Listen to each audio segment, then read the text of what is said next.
Hi everyone, I Dr. Mohammad Junaid Khan. Today we will discuss about the plagiarism. What is plagiarism?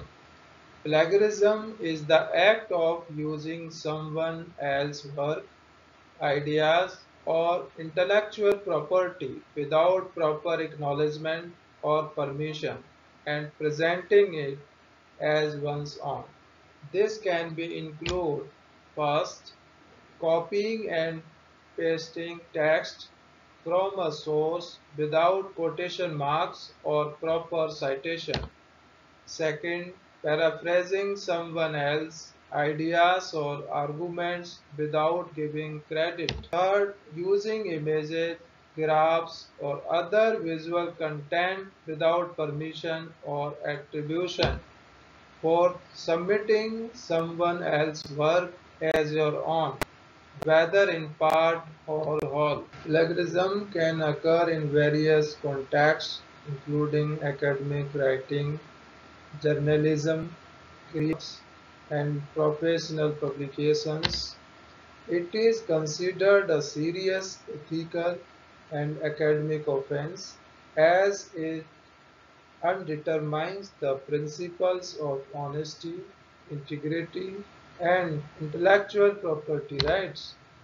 Educational institutions typically have strict policies and consequences for plagiarism, ranging from academic penalties such as failing grades or expulsion to legal repercussions in cases of copyright infringement.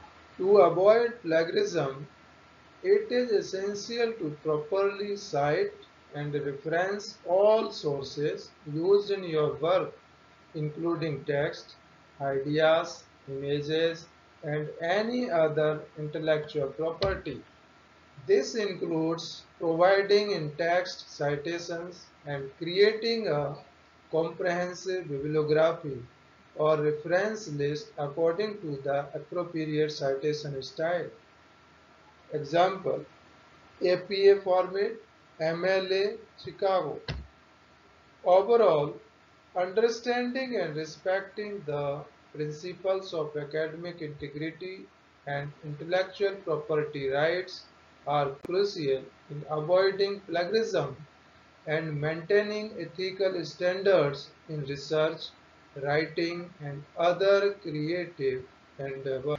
As a researcher मैं लोगों को honesty के साथ suggestion देना चाहता हूँ कि researcher अपना रिसर्च आर्टिकल साइटेशन के साथ अपने वर्ड्स में राइटअप करें, जिससे प्लेगरिज्म का इशू नहीं रहेगा और टाइम भी सेव होगा। क्योंकि यदि किसी भी टूल जैसे एआई या पैराफ्रेजिंग का यूज़ करके रिसर्च आर्टिकल राइटअप करते हैं तो उसमें प्लेगरिज्म का भी इशू आएगा और एआई का भी इशू रहेगा, जिसको रिमूव करने में और ज़्यादा वक्त लगेगा। Thank you.